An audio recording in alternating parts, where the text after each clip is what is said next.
The Jack Benny Program, presented by Lucky Strike.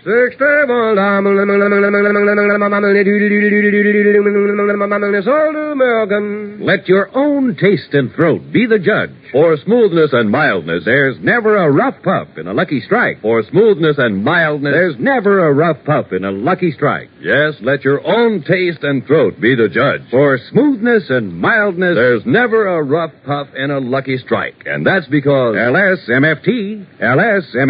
Lucky Strike means fine tobacco. Fine, light, naturally mild tobacco that gives you smoothness and mildness in every Lucky you smoke. And no wonder, for years, Lucky Strike has maintained the largest and most complete cigarette research laboratory in America. Tobacco is analyzed both before and after it is bought. Yes, prior to the auctions, the buyers for Lucky Strike send sample leaves from all tobacco-growing areas to the great Lucky Strike Research Laboratory in Richmond, Virginia, for scientific analysis to help determine which tobaccos are really fine, light, naturally mild. And this is only one phase of the constant year-round research program that makes possible the unconditional guarantee you find on every pack. In all sincerity, we ask you to check the cigarette you are now smoking. We assure you that among all leading brands, only the makers of Lucky Strike put a guarantee on the pack. So smoke a Lucky, and then let your own taste and throat be the judge. For smoothness and mildness, there's never a rough puff in a Lucky Strike. So round, so firm, so fully packed, so free and easy on the draw. Make your next carton Lucky Strike.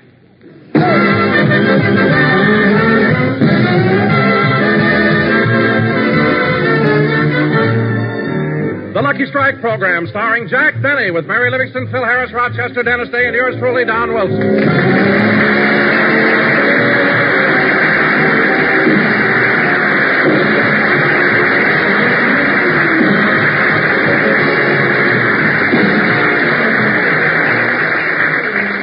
Ladies and gentlemen, tonight we're broadcasting from New York City for the opening of the 1950 Heart Campaign. So, without further ado, I bring you the man who is here to help launch the campaign, Jack Benny.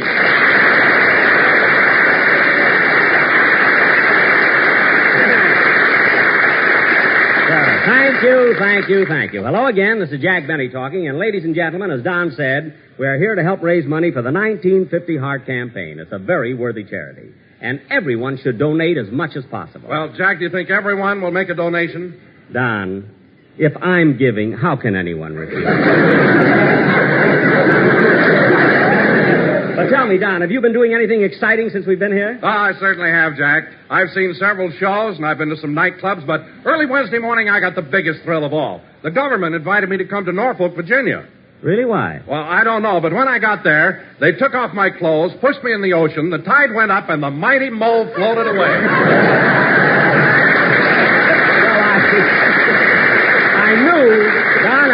I knew you could do it. Okay, Dad, let's get the show rolling. Will you? Harris is here. Come on, let's get this clam bake off the ground.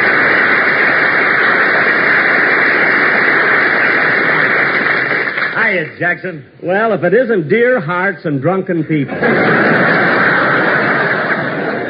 Hello, Phil. Hey, Jackson, this is really a great town, ain't it? Nothing like old New York. You said it, Phil. Have you having fun? Yes, sir. The first night in town, Remley and I spent the evening at the Museum of Natural History.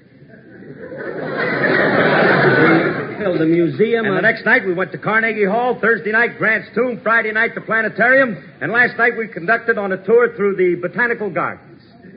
Phil, do you mean that you and Remley have been spending your evenings in such places as Carnegie Hall, the Museum of Natural History, and the Botanical Gardens? No, but Alice might be listening in, and I want to get out again tonight.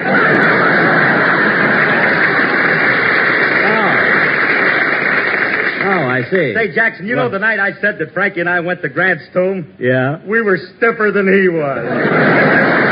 Well, Phil, you ought to be ashamed of yourself. You only get to New York once in a while. You ought to go to some shows and take Alice with you. Well, I've been trying to get Alice out of the hotel, but we can't get a sitter. A sitter? Yeah, with what's happening around town, somebody's got to stay home with that jewelry. You're darn right. I got a man at home watching my cufflinks now. Oh, say, Phil. Oh, hiya, Donzelberg. Phil, I don't recognize any of the musicians you have here. This isn't your regular band, is it? No, Don. You see, I left my boys in Los Angeles. These are some of the musicians I picked up. No, I see. They sounded pretty good, Phil. Well, they ought to. I got the brass section from Guy Lombardo, the rhythm section from Jimmy Dorsey, and the harpist sitting up there. I got her from Phil Spitalny. Patoli? Well, that certainly should add a lot of... Wait a minute, Phil. Phil, there's no harpist here. What? Well, what do you... All right, fellas, where is she? Where is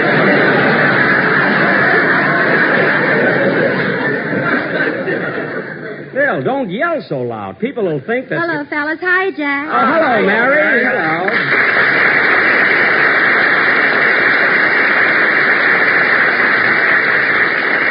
Well, did you hear that applause, Mary? Everybody's glad to see you. Oh, yes, Jack. It makes me feel just wonderful. Say, Mary, I haven't seen you since you got in town. You been having fun? Oh, yes, Donna. I've been to a lot of shows. Lost in the Stars, The Enchanted, The Happy Time, and I went to some nightclubs, too. Oh, which ones, Mary? Well, I went to Leon and Eddie's, the Historic Club, the Versailles, El Morocco, and last night Jack took me to Cronkite Rendezvous.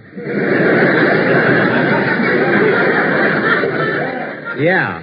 The Cronkite Rendezvous? I never heard of it. Well, that's understandable, Don. You see, the Cronkite Rendezvous is not right in the center of Manhattan. See, this club is a little downtown. A little downtown? It's under the Brooklyn Bridge.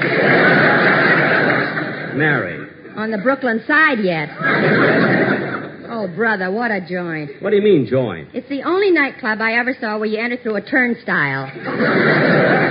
All right, all right. Jack, I can't figure you out. You come to New York once a year and you go to the crummiest clubs, stay at the worst hotels, eat at Wait a minute, Mary. Just 1 minute. I won't argue about the Cronkite Rendezvous anymore. But I resent your insinuation that the Acme Plaza is not a good hotel. Oh, Jack, how can you stay at a hotel that caters to such awful people? Awful. What's wrong with the people at the Acme Plaza? The water shortage was on for 6 weeks before anybody there found out about it. Look, Mary, it just so happens that I like the... Now, who can that be? Come in. Jack, look, it's Mel Blanc. Oh, yes, the poor man's Al Jolson.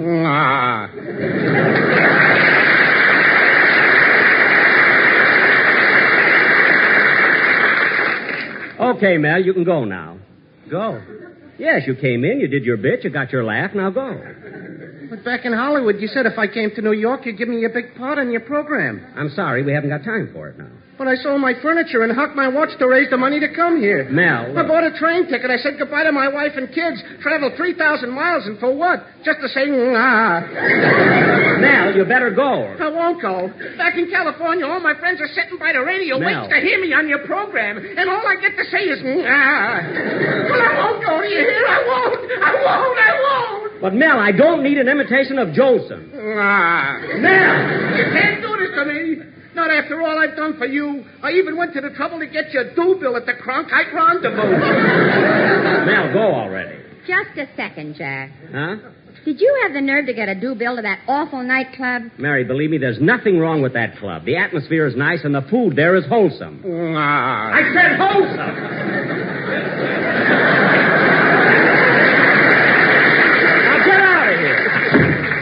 I don't know why it is. I come to New York only once a year. I try to do a classy show. Look what happens. Well, Jack, if you're trying to do such a classy show, why are you wearing that old gray suit that isn't even pressed? I'll tell you why. Because I haven't seen my new brown suit or Rochester since I got off the train. Jack, you mean Rochester is wearing your brown suit? Don, all I know is that Rochester and my brown suit disappeared at the same time. And I haven't seen either one since we got off the train. I'm so mad that Hello, Mr. Benny. Huh? Oh, hello, Dennis.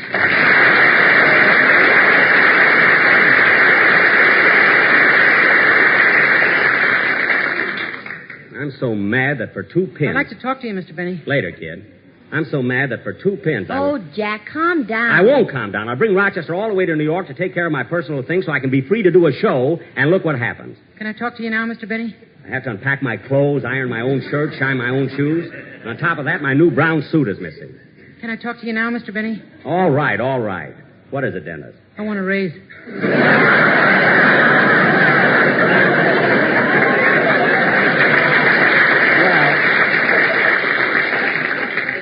Well, that does it. Dennis, why did you wait till we got to New York to ask me for a raise? Because last night I took a walk in the park and there's ice on the statue of Nathan Hale.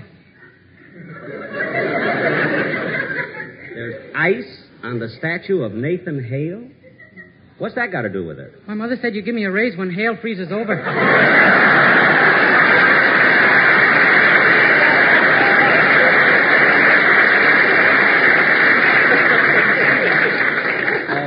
Dennis, why don't you stop with that silly stuff?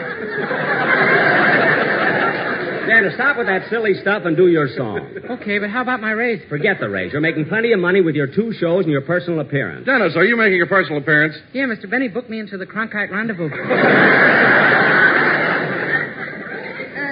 The Cronkite Rendezvous, that's funny. I saw the floor show last night, Dennis, but I didn't see you. Oh, I was stuck in the turnstile. Look, Dennis, just sing your song, will you? Yes, sir. Meanwhile, I'm going out in the hall and get a glass of water. I'm thirsty, too. I'll go with you. Come on. So long.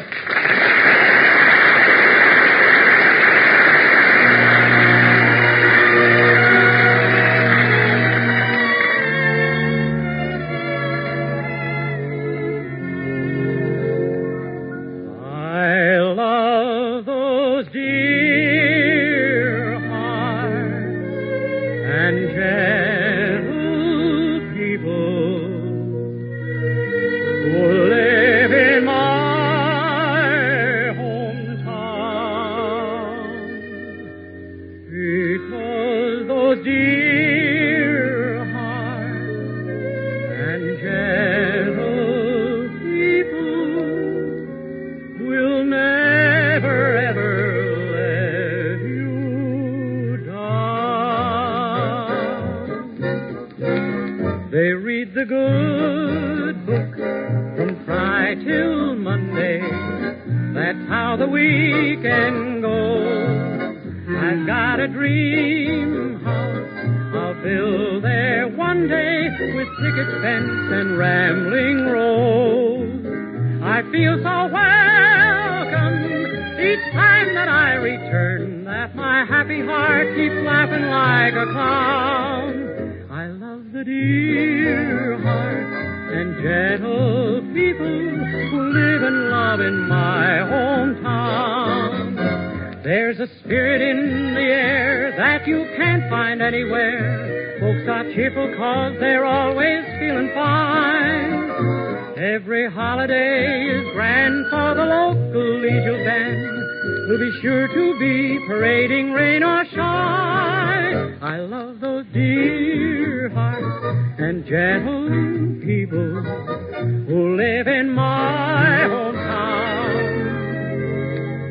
Because those dear hearts and gentle people will never, ever let you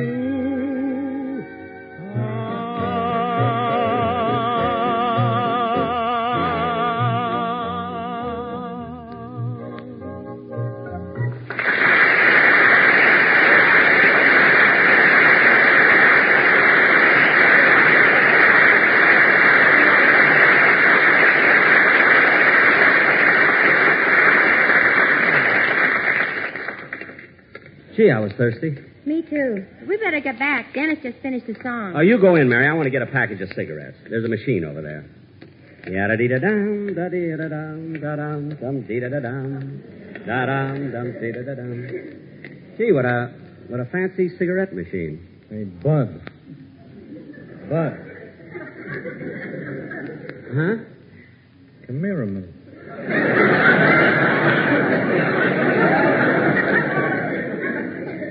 Me? Yeah. What are you doing? I'm getting a package of cigarettes. What kind? Lucky Strike. Smart boy. Huh? You're putting your dough on a favorite. And look at the odds. The odds? With men who know tobacco best, it's Lucky's 2-1. I know. And another thing. What? Come here a minute.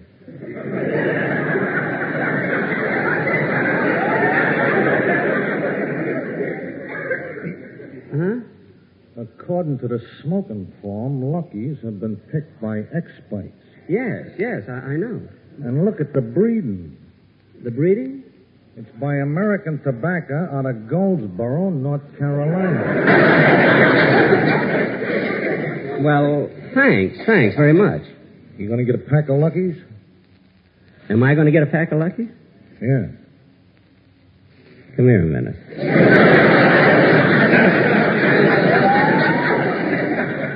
Huh? I'm going to get 2 packs. 2? I'm trying for the daily double.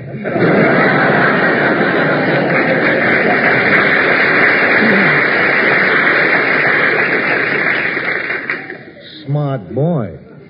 See you later.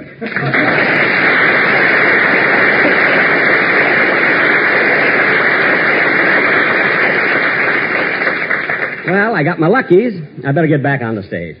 Da-da-dee-da-dum, da-dee-da-dum, da-dum, da-dee-da-dum, da-dum, da-dee-da-dee-dum, dum-dee-dum. Oh, Jack, Dennis finished his song a couple of minutes ago. We've been waiting for you. Oh, a fella stopped me in the hall. What song did you do, Dennis? Well, the one I recorded for RCA Victor, Dear Hearts and Gentle People. Oh, that's swell. Yeah, I heard Dinah Shore sing it in the Wedgwood room, and boy, is she wonderful. You're right, Dennis. Dinah Shore is a very talented singer. Well, if you like her so much, what do you want me for? Dennis. You always tell me how good everybody else is. But you started the whole thing. You were the one who said Dinah Shore was so wonderful. I know your type. Look, kid. On the way home, you'll throw me off at Kansas City. Oh, shut up!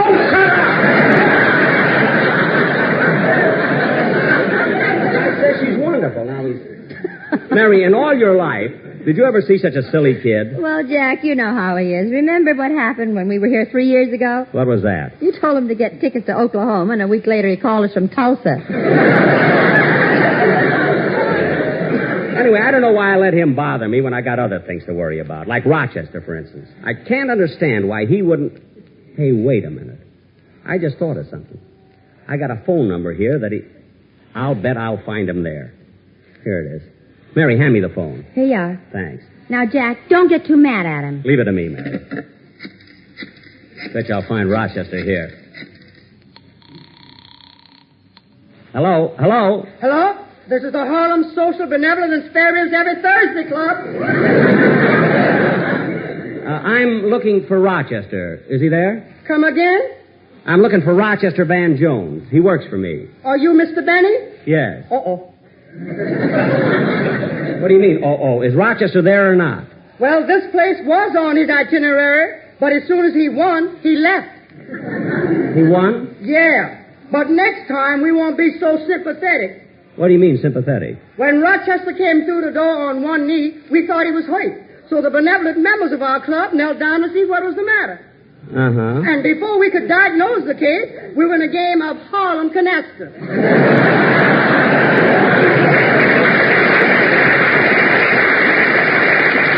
Wait a minute. Look, you've got your games mixed up. Canasta's played with cards. Mr. Benny, when you're trying to make sevens, the equipment you use is irrelevant, immaterial, and has no bearing on the point. I guess so. Anyway, do you know where Rochester could be now? You might try Monument 21099. That's his girlfriend. Thank you.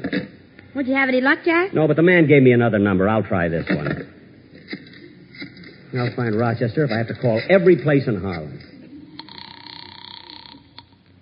Hello. Mamie Brown, the sweetest gal in town, talking.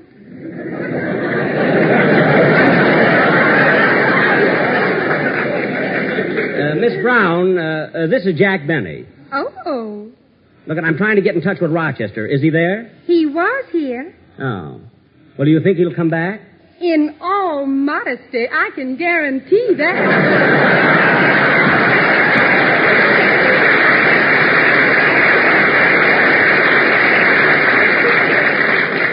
Well, when he returns, will you please tell him to call my hotel? And you can also tell him I'm stopping his salary. Oh, that ain't going to bother him. He now owns the building that houses the Harlem Social Benevolent and Spare Every Thursday Club.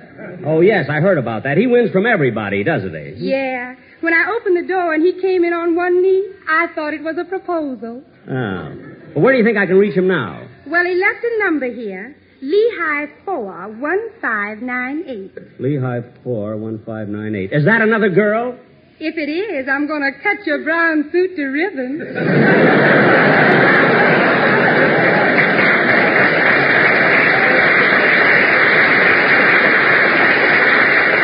No, don't do that, and thanks for giving me the number. Goodbye. Goodbye.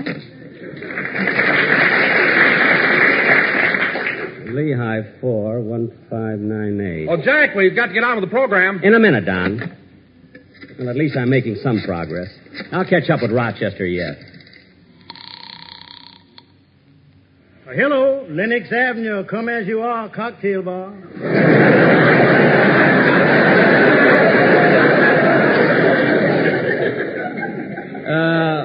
Now, look, Mr. David Copperfield speaking. Well, look, David, I'm trying to get in touch with Rochester Van Jones. Uh-oh.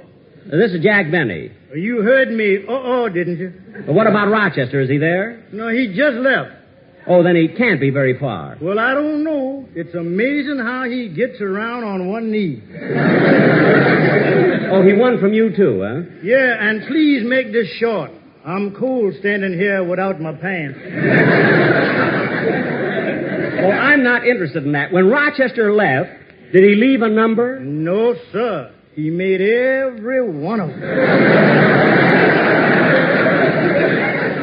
Well, never mind. Thank you. Goodbye. You can't find him, eh, Jack? No. And David Copperfield didn't know where he was, either. Who? Never mind. You wouldn't believe it, Mary. I don't know where else, but I'll get it. Hello? Hello, boss. Where you been all week?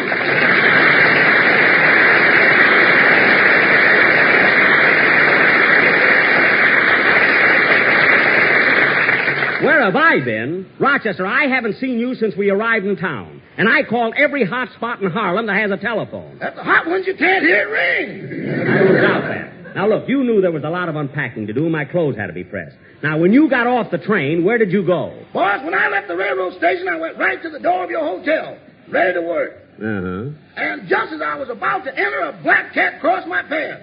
And you know how superstitious I am. I know. But, Rochester, couldn't you walk around the cat? I did and wound up at 125th Street. Oh, I see. Well, Rochester, I want to ask you something. Yes, boss. You know this is February, don't you? Uh-huh. And you know that February is the month of George Washington's birthday. Uh-huh. And George Washington is the symbol of truth. Uh-huh. Now, Rochester, with that in mind, I want you to answer this question. Did you or did you not wear my brown suit? Well... Rochester, answer me. Did you or did you not wear my brown suit? Boss, would you mind rephrasing that question to give George a little more leeway?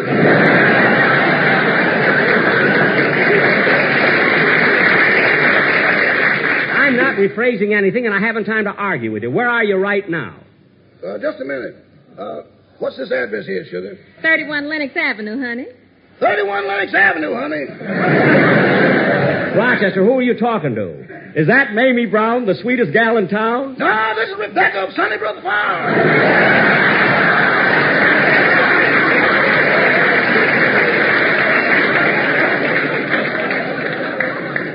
Well, Rochester, I don't care who you're with. I want you to get over to my hotel immediately. There's a lot of work to do, and I want it done right away. Yes, sir. Just a minute, boss.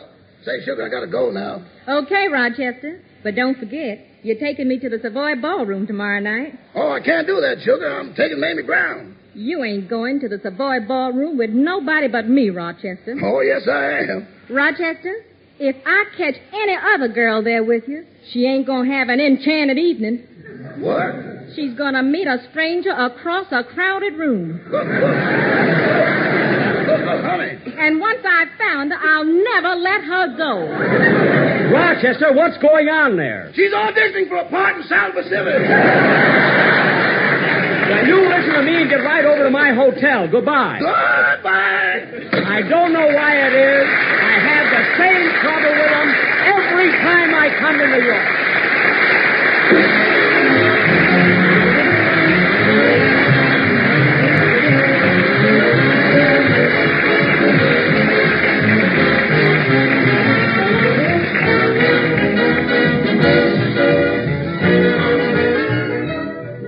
Ladies and gentlemen, as we mentioned at the start of the program, we are here for the opening of the 1950 Heart Campaign. And so at this time, I would like to introduce Dr. H.M. Marvin, President of the American Heart Association. Dr. Marvin.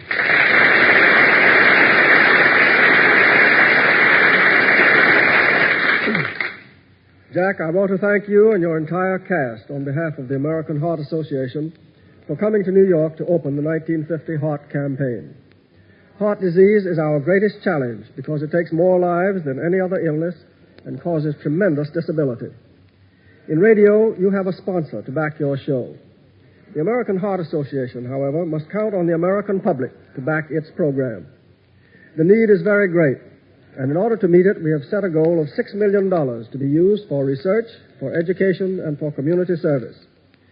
The dollars contributed by the tremendous audience now listening to this broadcast could assure the success of this campaign. We are confident that the public will give its support wholeheartedly. With your permission, Jack, I'd like to suggest that the listeners to this program be asked to send their contributions directly to you, Jack Benny, at Box 500, New York City. Thank you, Doctor.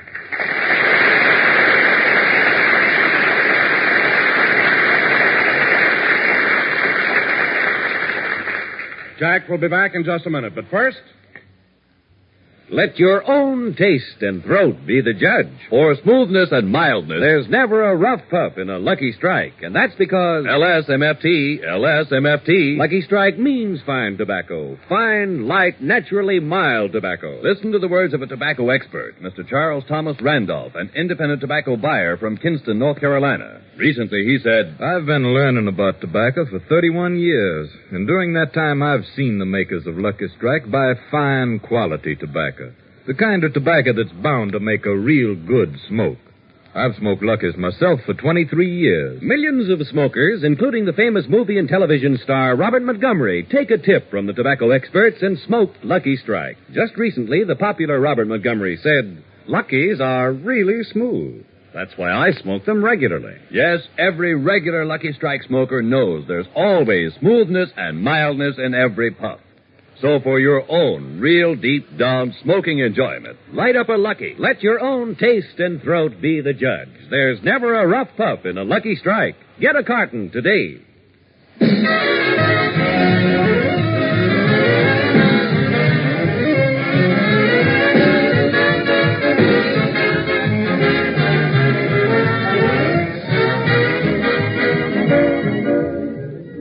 Ladies and gentlemen, next week we will be broadcasting again from New York City. And don't forget, in the meantime, send your Heart Fund donations to Jack Benny, Box 500, New York City. And don't worry, folks, I don't get any of the money. I mean, they just promised to let me count it. Good night, everybody.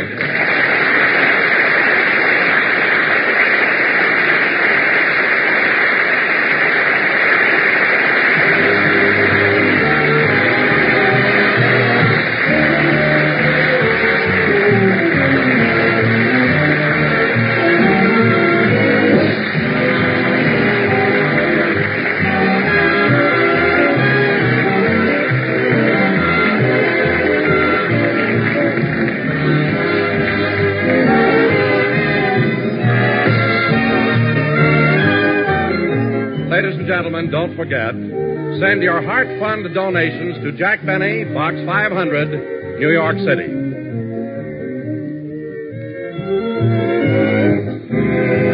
Be sure to hear Dennis Day and A Day in the Life of Dennis Day.